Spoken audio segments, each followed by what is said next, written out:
Hi everyone, and welcome to the November edition of Sitrion Talks. Very excited today. We have a special guest joining us all the way from my homeland, the land down under, Australia, where it is, in fact, 7 a.m. in the morning. So thank you, Anne Bartlett-Bragg, who is on the line. It is very early. She's had a morning coffee and been for a morning walk, so this is really good news. Hi. Good morning. I'm really excited that we managed to find a time that we could all be awake for this. This was actually a session that we hosted in Sydney at the Sydney version of our collective, our customer conference, and it was really well received. It was quite interactive and a lot of fun, and I really wanted to figure out a way that we could bring this to the US and European audience at a time when people were not asleep in the middle of the night. Which is quite a lot of the daytime in Sydney. So I think since the clocks went back last week, we managed to find a time where Anne was awake and we're awake, so this is really exciting stuff. Please remember during the session, although everyone's not live on the line with us, we really like to have you asking questions and interacting with me and the speaker. So the Q&A panel is live, so if you have a question, feel free to jump in there and ask it. We're also, if you want to tweet today, please do so using the hashtag #CitrionTalks. I've got a lot of controls going on, so I tend to forget to check it during the talk, but I always have a review afterwards. And if you have any questions and we can answer them, I'm happy to connect you with Anne, or I'll answer them myself if I can. So on to today's session. Anne Bartlett-Bragg is a friend of mine. She's a friend of Sitrion. She's the managing director of the Ripple Effect Group in Australia, and this is a social business consulting firm doing really cool stuff with lots of great clients. Some of them actually ours. Anne has a PhD, which she's just graduated from, in self-publishing technologies, and the way that these technologies change the things that we're doing from the University of Technology in Sydney. So I guess there's no one really better qualified to talk to us about the subject of user-generated content and curation. Anne, welcome to your first Sitrion Talks with us. We like to make it very conversational, so let's talk about user-generated content. I guess this is really about the sheer volume of content that's being created today by organisations, and then figuring out where we put it and how we find it again and what we do with it, right? Absolutely. Good morning, good afternoon, good evening, whatever's appropriate for you. It's great to be here, and it's a beautiful sunny day in Sydney, just kind of warming up, so sorry for the rest of you that are in the Northern Hemisphere. But yeah, thanks, Luke. One of my passions around using enterprise social networks and the connected workplace is helping people shift mindsets from just thinking about themselves into that broader picture. And what this new information landscape generates is all this, and my favourite word, stuff. And I've got a picture of some stuff. And Luke, tell me if that's in the right sort of spot. It might be up. Better? Yeah, that's stuff. Okay, that's stuff. And, you know, if you sort of look at the sticky notes as bits, items of things, and then there's lines that connect them, it's lovely when you're in the moment.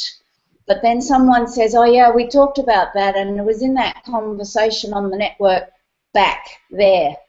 You try to sort of sort it out and find it. And what we're finding is that people are starting to hit, as they use their networks more, they're starting to get an overwhelm. Well, I don't know how to find stuff. And they start focusing very much on themselves, which is a typical human behaviour. And they start sort of saying, okay, I'm participating in the network, and management are looking at levels of engagement. So I'm participating and I'm contributing because I bookmark or I post something or I share something, and now that's my job done. And that's great at an early adoption phase. But as we see organisations getting more mature, we need to kind of leverage all this stuff and turn it into something more meaningful and valuable to the organisation. And that sort of requires a shift in individual mindsets, but also creating a participatory culture where the organisation's thinking differently about all this content. And a lot of it may not need to be curated, preserved, but some of it needs to be findable and add value. It needs some commentary around it. I think if you can you just tell us quickly, sorry, when you said participatory culture, can you just tell us a little bit about that? I think in principle everyone will get the concept, but just like what is a participatory culture? Yeah, that's a great sort of question to sort of think about shifting mindsets. So I can be in my culture the way it is, hierarchical structures, which social networks don't really have, and you're just adding content. That's just a sort of normal adoption engagement level. To turn into a participatory culture, I have to start thinking differently. I've got another one of my little pictures here. That good? Yep. We've got to shift from thinking about me to thinking about we, as in, what am I contributing to the rest of the organisation? So I create this external horizon. And in my research, the people that were best at culturally creating networks and adding value were the ones that thought about, oh, I've saved this, I think it's interesting, how will my network think of it? And what can I do to flag that to the network? I think what's interesting is that we're seeing the public social networks using these tools already by the use of things like hashtags. It helps you find and follow information that's relevant. And Facebook and Twitter are now using algorithms to sort content. They look at what we like looking at and they start delivering content to us. In the social networks inside organisations, we're not really doing that yet. You can personalize your streams of information and say, I want to follow this or this or this. But it's still not being preserved and curated like a museum would. If you think about, I had the opportunity to look at the archives in the Museum of Australia up just around the corner from us, and they have these basements full of artifacts, stuff, all that stuff before, stuff. Now, it's all valuable, but we don't see that stuff unless you get an invite to go into the basement. So what we need is the curators that go, we're going to do an exhibition on a topic, and how their minds think about how to create the experience of that valuable content for you, the visitor, is really interesting. And now they're also engaging the audience as you participate with the experience. So what we're sort of turning it into is something like this. All that stuff before gets organised into different ways of being able to find it and experience it. But it requires us as individuals to think like curators. And I think you'll find that community managers, Luke, you probably do that naturally. It's something that's there to keep the community fresh. But it also, to get into a fully participatory culture, we all need to be thinking in this slightly different way. How do what I'm contributing, how will that add value? Is it worth keeping? And I think that the Sitrion product, you know, allows you to put things into the knowledge base. And a lot of the other social networks don't do that. So it just remains stuff in the basement that's not really, nothing happens to it. But how do you get your, I mean, if you're starting to think about this and, you know, you've got lots of content that's all flowing in, and you've got maybe a community manager who's got a mindset like this, what kind of things do you need to do to get your employees thinking this way as well? Like, how do you go about shifting the mindset? Yeah, and I think this is where, again, the community managers can add value, and I even do it with my own staff a bit as well. We share a link, and that's it. Someone shares a link, and then I say, so why? I'm really busy. Why do you want me to look at that link? what is it? They go, oh, you know, read it and find it. No, I don't have time to read it. Tell me why it's valuable. Tell me if it's something relevant to what I'm looking at. So you get, and again, if you think about the museums or art galleries, just the notation that goes with the link. I found this, it's interesting for me, but I think you'll get value because it's relevant to the project we're working on. It's a new capability, and it's about hand-picking items and helping the sort of ecology of a network share that more easily, find it more easily. And again, you know, the hashtags work. So the hashtags help you find things, but then what do you do with it? Is it worth preserving? And we've got tools in, you know, a lot of the public domains. If you haven't had a look, have a look at something like Scoop It, which does beautiful visual curation. And we want people to be thinking like that. How can I give value back to my network? How can I help them do their jobs better? What's of interest? And the most interesting things bubble to the surface. So when a curator is down in the basement, they're looking for the most interesting things, they select them, how they experience them is then brought to the surface and we get to see them. Otherwise it's all still down there. A good curator, yeah. Yeah, that's exactly what I was going to ask. I was just going to remind people who are watching on YouTube, if you have any questions about anything that we're talking about here, content curation and any of the other stuff, please use the Q&A button. It is available so that you can ask questions directly to us while we are talking. What I was going to ask, Anne, was about curation. We've talked about this a couple of times now. So tell us what curation means in this context, and then how do we go about, you know, curating content effectively? Okay, and it's actually 3 in the afternoon here. It's not 7 a.m. Like, it should be you who's stumbling on these things. Oh, we're up for hours. Okay, so here's my next slide. Can you read that? Higher. That it. There it is. How's that? Yep. So what we're asking people to do, what you might be doing on a network now, is you read something or you write something or you react to something. Very passive sort of behavior in many ways. What you need to be thinking about is creating things. What's that word say? Yeah. Create something, but curate it, add an experience to it, which requires you to contemplate why it's of value.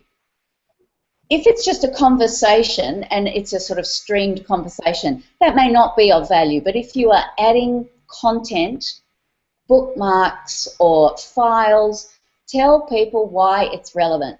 If I go to a library section where there's a lot of files about certain topics, the ones I want to know are either going to have ratings or reviews on them, but some commentary from the person that added it. A good curator is someone that publishes content, they know their topic and they know their audience, and they filter that quality content for you. They're your filter system. So Luke, if I trusted that you were good at selecting things, I would follow you, and when you posted something and said, read this, it's really relevant to this, and I liked the way it highlighted the issues or the contrast in ideas, I'll go, oh, okay, that's an important piece for me to read. If it's just a link from you, I'll go, oh, okay, well, if I've got time, I'll go back, maybe, and I probably won't because we're busy. So it's kind of thinking like knowing who your audience are, knowing what content to not bother preserving in that way that museums would put it in their basement.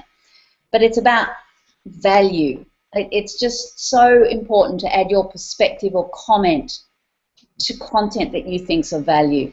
Even when you might do, I've seen some people curate conferences. So instead of live tweeting, what they do at the end of it is pull together all the little gems that they got and create a post. And we saw it from the collective. There were some really good blog posts.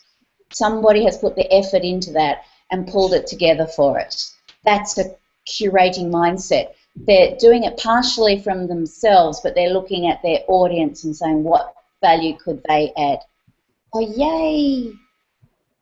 Look what just arrived. The cafe's open around the corner. Yay! Oh, that's good. Delivery service.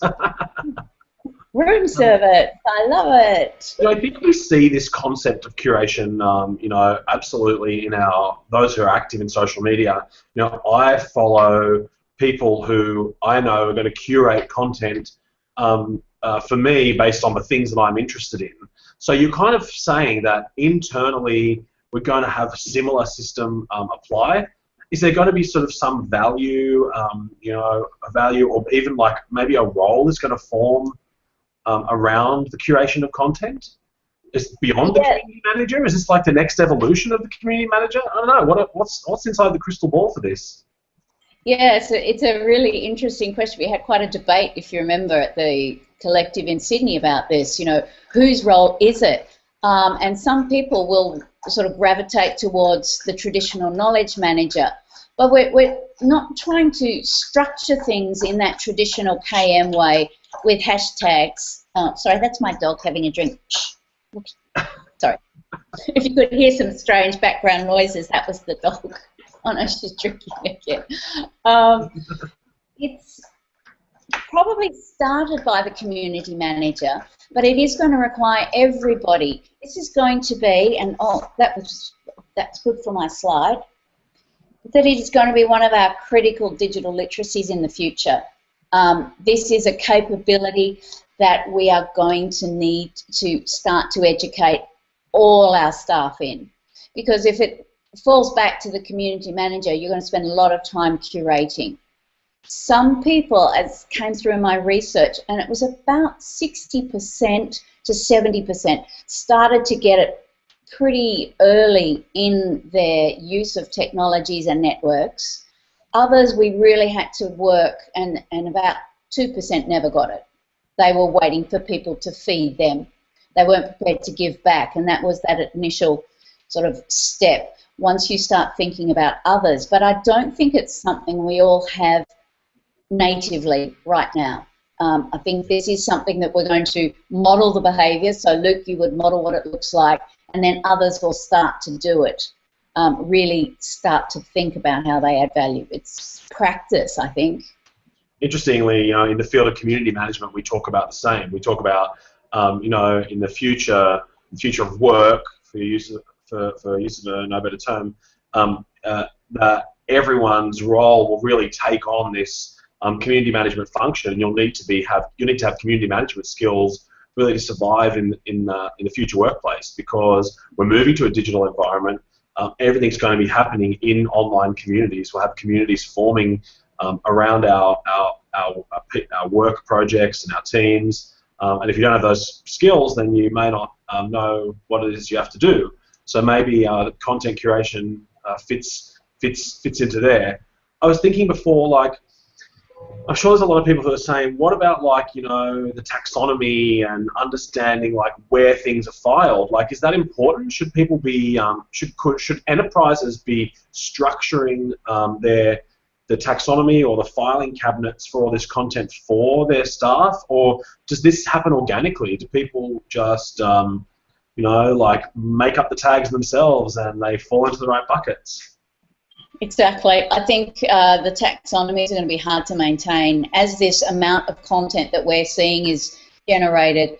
And if you remember, you know, back to meta tags, and we used to start a Word document, it had to have so many meta tags to go into something or other. I'd just glaze over. That isn't a natural behaviour for me to remember to tag it. I can curate it. Me. Someone had to fix it, but you know, having to add 16 meta tags to a Word document to make sure it went into the right place is just way too hard. We're generating content differently, so it is going to be organic. It is going to be people tagging it with their own words, but the role of the curator then around content that needs to be preserved. So it's not all content, it's content that needs to be preserved. There will be people pulling that together, adding value and making sense of it. And I think I've got another little picture for you. These are my slides. These are high-tech slides. It's from Humor Cloud, and it says it all. what we're trying to do is enrich and simplify the experience for others of content we believe has value. And it just keeps thinking about it's about value back to my network, and I care that my network read this. So it really is a shifted mindset. I think to become a really good curator, you need to find some quality curators online now and watch them and learn from how they do it and how they add value. And you know, two come to mind: a chap called Robin Good and Howard Rheingold. Those two, I think, are ones that I really look at to model. Plus, Robin Good does a lot of topics on curating itself, how to curate, but also tools that help you curate and all the different ways you can do that. Both of those guys have public pages on Scoop It, and you can see what they're doing and feel that experience to then apply back into the organisation. It's quite a different role that I think you'll see. But look, if it's all up to you, you're going to drown. I think the community managers need to model it, but then spread it out a little bit. Have we got any questions? It's very quiet in the question panel. Any questions yet? If anyone who is watching does have a question, please send it over. We would love to answer it. You can also post thoughts, comments, questions, anything else to our Twitter stream, Google Plus page, Facebook page. We're all over the place, actually. You can post wherever the Sitrion name pops up on social media.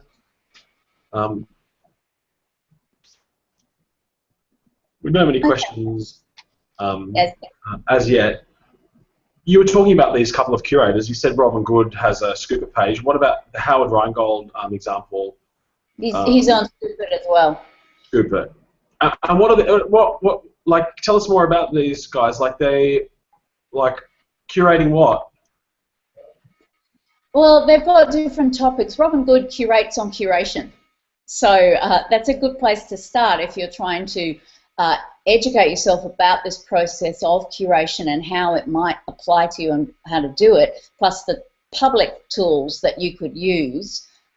So he's modeling the behavior while he's also curating content for you that's valuable.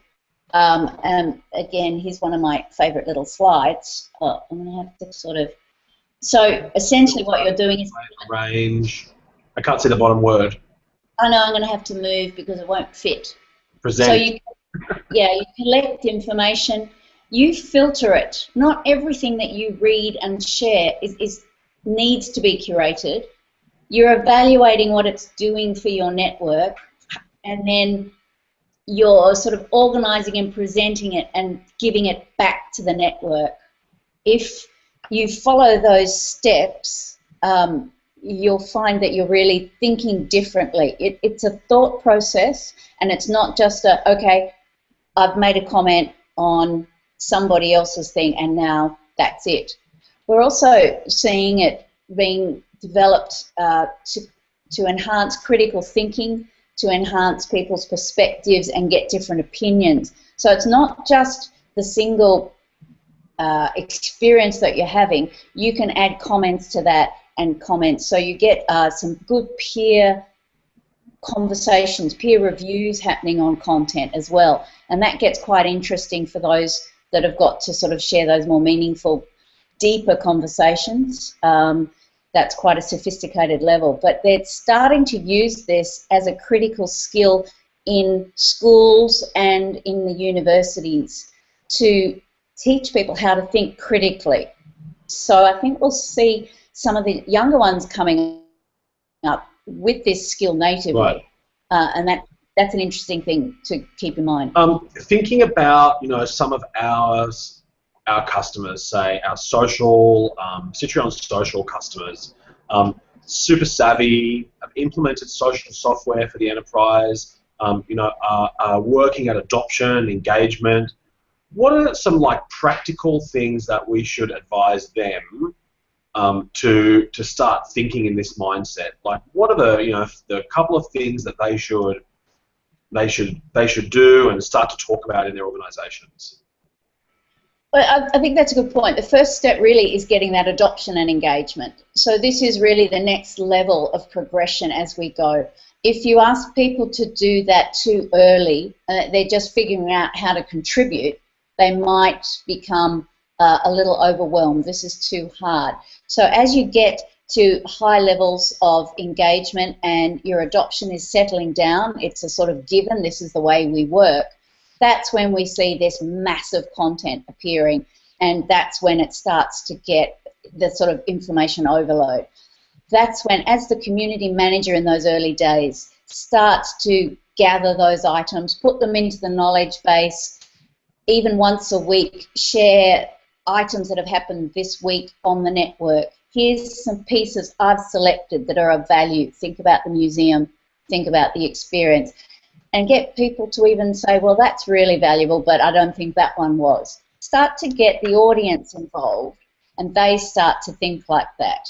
Then you can start to progress. So there's a modelling stage, and then there's a guidance phase. And I think we need to get the engagement happening before we do into the curation steps. But I do see it led by community managers. And those that have the skills, the community manager, you'll identify them. You know, Forrester has that technographics ladder, and it's got inactives, spectators, joiners. The people that are the collectors, the bowerbirds, they're natural curators. So they're the ones, my mother used to do this. I had lived in Melbourne and now I'm in Sydney, but she believed the Melbourne Age had better articles, and she would cut out newspaper articles out of the Melbourne Age and post them to me every week with little comments about why I should read these articles, because in Sydney I wouldn't know that information. That's a curator's mindset, that thinking this would be valuable to Luke, oh, let's do that, and then presenting it in a way that others can share it as well. It's that sort of extension of sharing. There is a question and from the audience, and it says, we're moving to a place when indefinite storage life is possible. Does or should content have a lifespan? Wow, isn't that an interesting question? Now, as somebody that is a real collector and thinks everything has value, I don't like throwing out anything. Do you look back? I think the question might be, is the content needed legislative-wise? Is it part of the history of the organisation? Because you don't want to lose some of that organisational storytelling either. So again, a curator knows what to store, what to filter. So I don't think everything needs to be kept. There's definitely stuff that is relevant in the moment, but historically, you know, what needs to be kept that tells a story is another way to look at it. What files are important and or not. So I think there's a balance there of what to throw out and when. Personally, I've still got essays from my first life at uni back when I was much younger. And I like looking at that stuff. But, you know, will you ever look at it again? Will you ever need it is sort of the question. And that can perhaps go into that bigger ether in the basement rather than something that can be discovered and preserved. Look, we have no other questions come through so far. Everyone's being a little quiet today. That's okay. And it's not even morning. It's not even what, sorry? It's not even early in the morning. I'm the one that's up early. I know, right? So on that note, I think maybe we'll wrap it up there. Thank you so much for joining us. I think this is really, really fascinating, and this Sitrion talk will be archived up onto YouTube. Actually, I think that's all happening behind the scenes right now. So if you are watching, I encourage you to share it out with your friends and colleagues. I think this is going to be a topic that becomes more and more prevalent in what we're doing in the very near future. Thanks, Anne. Thanks for getting up so early. Enjoy your coffee. Oh, is there one more slide? One more slide. Oh. See that? Revitalise. So get you people to generate a collective mindset. Start thinking about everyone else and sharing that content, but curating it in a different way. Add value back with all the content that you're contributing. Sorry, I like cut you off. I didn't realise there was another slide. I thought we were. You were wrapping up, but I just wanted my last slide. I like that one. No, wait. Any more slides? No. Thanks for coming on, and I appreciate it's early, and we're really, really grateful for that. And I'm heading to Sydney on the weekend, so hopefully I'll see you at some point in the next week while I'm down there for our Sitrion social user group in Sydney. You will indeed. I'll be there. And thanks, everyone, and look forward to curating with you in the future. I didn't want to miss out on the slides thing, so I made one as well. I love it. Thank you. Thanks.